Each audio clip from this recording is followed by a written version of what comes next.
umetufanyia vizuri kwa sababu umetutolea ile siasa tulikuwa tumeambiwa wa shareholders.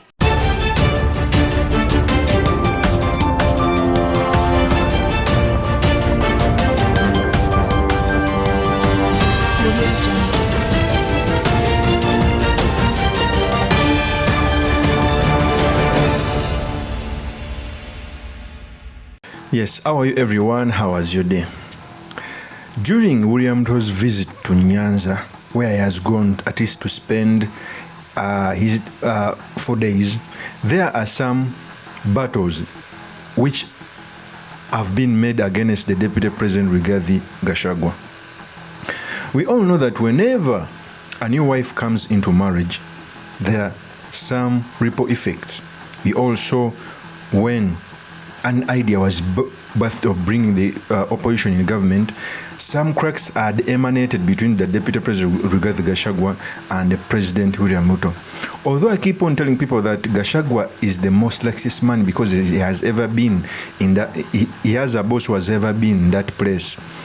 Both a deputy who was demeaned and a deputy who was also around when opposition was brought in government. And if it wasn't for Ruto to ever be in such position, maybe we would have seen a more bigger split between GACHAGUA and William Ruto.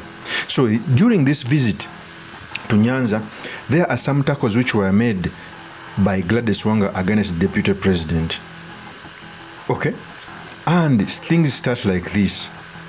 So in this episode, I've come to talk about the battles which, by the way, are now being brought by those in the opposition, what they can cause in the Kenya Kwanza government, but most importantly, the study materials we can learn from the politics of our nation. But before I do this, I want to let you know that if you're new to this channel, please subscribe. And for if geopolitics and economics is what you want, this will be definitely the right channel for you to subscribe to.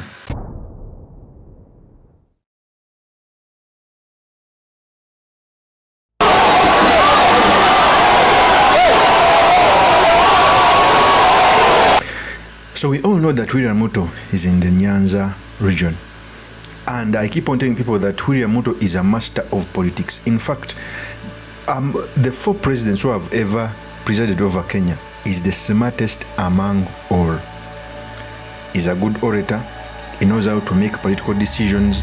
He's a fighter. And he knows how to use money and influence. A clear example is when he appointed the 4 opposition onchos, that is Opiyo Wandayi. He immediately stormed Opiyo Wandai's constituency for Thanksgiving. The same to Oparanya. So those appointments were political.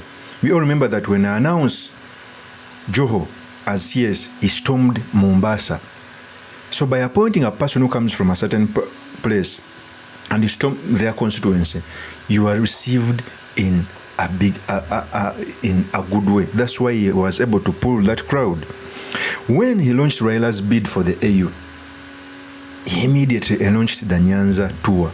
And that is a political, and that is being a political genius.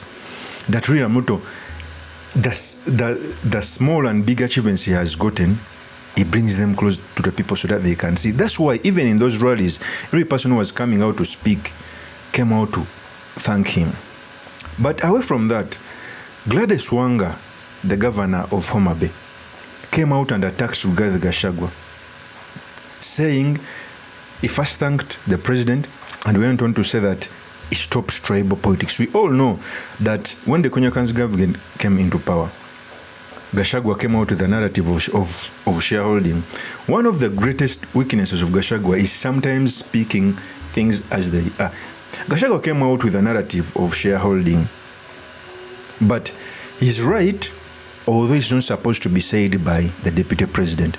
Because even if Raila had come into power, he would first appoint some of his men.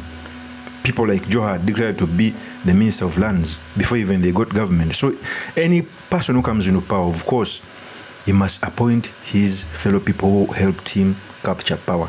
So GACHAGUA said the right thing, although he's not supposed to say it as a deputy president. When Wanga attacked Ruto, when GLADYS WANGA attacked GACHAGUA, it is a message that is that means something. And before I give you this message, I want to first give you a tape as GLADYS WANGA was attacking GACHAGUA. Here is the tape. Mheshimiwa Rais, nikimalizia, wakati uliniona mwisho nilikuwa mtu tuo pasohia, lakini leo mimi nimekuja kama chairman ya chama kubwa zaidi kwa nchi ya Kenya, inaitwa ODM. Hiyo chama kubwa zaidi South of Sahara na North of River Limpopo. Wewe umetufanyia mzuri. Sisi tuko chini ya baba pale Raila Amolo Odinga.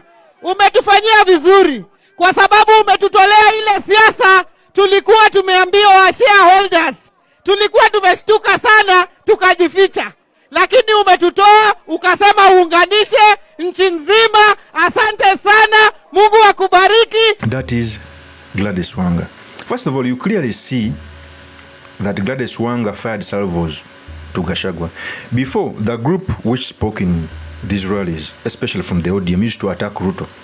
Now they are shifting their attacks to RUTO because now he's working with Raila to GACHAGUA. And if this thing is not handled very well, it can bring problems. We all know when the opposition came in government in 2017, the opposition started attacking the deputy president then, RUTO. And this brought animosity in the Uhuru regime, in the Jubilee regime. So these attacks, which are aimed at GACHAGUA, if not handled very well within government, they may bring problems. That's why even that attacks which came from Mountain Kenya, there is a way RUTO handled them very well. In fact, he even stormed Mountain Kenya with his deputy Rigathi Gachagua to show a message of those attacking Gachagua that he is still with his deputy. Even those talks which are coming out to say that in 2027 RUTO will pick another running mate, it will be a suicidal move. You cannot pick a running mate from another region and River region, which has the most highest votes, and sabotage your deputy who made you win. However much he has some weaknesses, it will be a political suicide.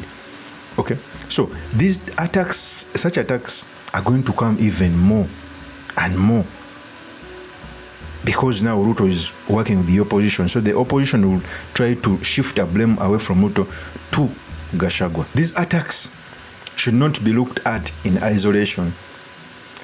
In fact, some of the opposition members, I think they have in their heads that they must work hard to put a split between RUTO and GACHAGUA, because that is how they can advance their agenda of defeating RUTO in the nearby future.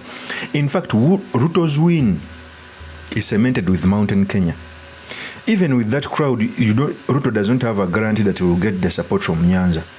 So it is well cemented by Rigathi Gachagua. And the Kenya Kanza administration must know that. Of course, that's my opinion. Do drop me your comments by commenting about this. Thank you very much for listening in. If this is your first time on this YouTube channel, I implore you to subscribe, like, and comment so that I can be motivated to do more of such videos. I'll see you on another one.